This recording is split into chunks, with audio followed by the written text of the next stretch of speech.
ನಮಸ್ತೆ ವೀಕ್ಷಕರೇ, ಕರ್ನಾಟಕ ಕ್ರೈಮ್ ನ್ಯೂಸ್ಗೆ ಸ್ವಾಗತ. ನಾನು ನಿಮ್ಮ ಕೃಷ್ಣಮೂರ್ತಿ.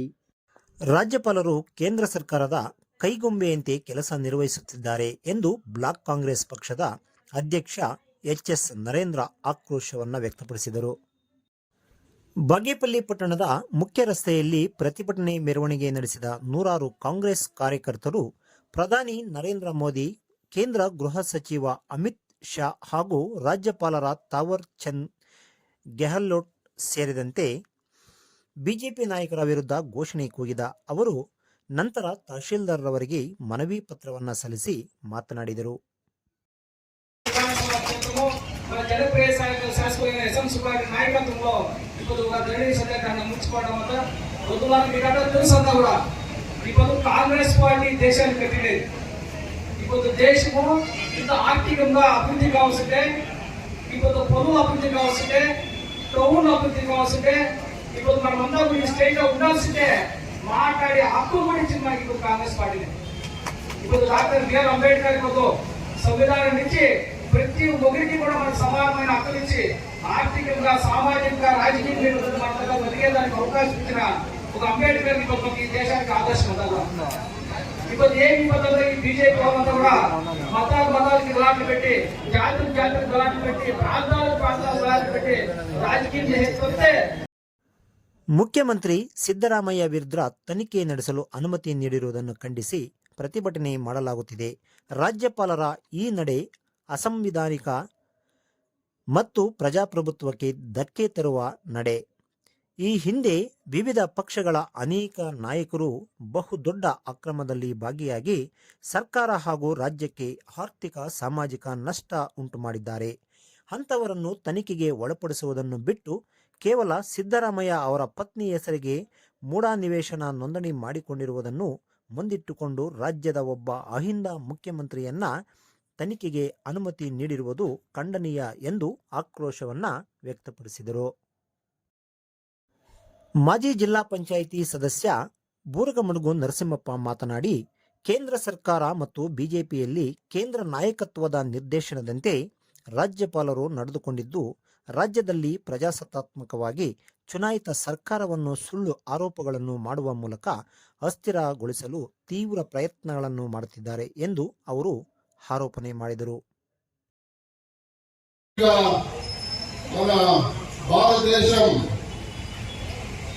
యువ ప్రధానమంత్రి ఈరోజు భారతదేశం భవిష్యత్తులో ఎలా ఉండాలనే ఆలోచనలోనే కలిగిన భారతదేశంలో ఇప్పుడు తమ ప్రాణాన్ని త్యాగం చేసిన భారత మాజీ ప్రధాని రాజీవ్ గాంధీ వాళ్ళ జన్మదినోత్సవం కూడా అయిపోయింది.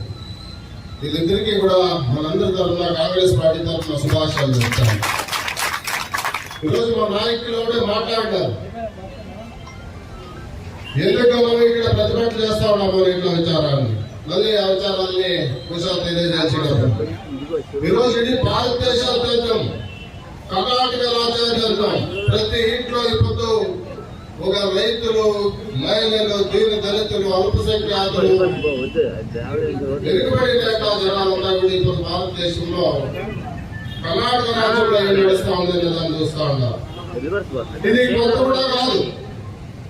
ఈ దేశంలో ఆడಳಿతం నడుపుతానే నరేంద్ర మోదీ సర్వాధికారి ఫ్యాసిస్ట్ నరేంద్ర మోదీ బీజేపీ సర్కారు ఈ దేశంలో తన సర్వాధికారాన్ని జారీ చేసే ప్రయత్నంలో విఫలమైపోయి 400కి పైపోతామని చెప్పిన సీట్లు ఇప్పుడు 240కే నిలిచిపోయింది.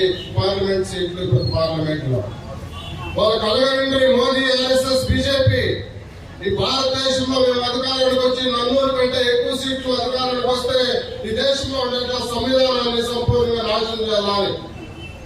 ರಾಜ್ಯದ ಮುಖ್ಯಮಂತ್ರಿ ಮಾನ್ಯ ಸಿದ್ದರಾಮಯ್ಯರವರು ತಮ್ಮ 4 ದಶಕಗಳ ಸಾರ್ವಜನಿಕ ಜೀವನದಲ್ಲಿ ಯಾವುದೇ ಕಳಂಕವಿಲ್ಲದೆ ಹಿಂದುಳಿದ ವರ್ಗದ ಹಾಗೂ ಅಹಿಂದ ನಾಯಕರಾಗಿ ಹೊರಹೊಮ್ಮಿದ್ದಾರೆ ಎಂದು ಹೇಳಿದರು.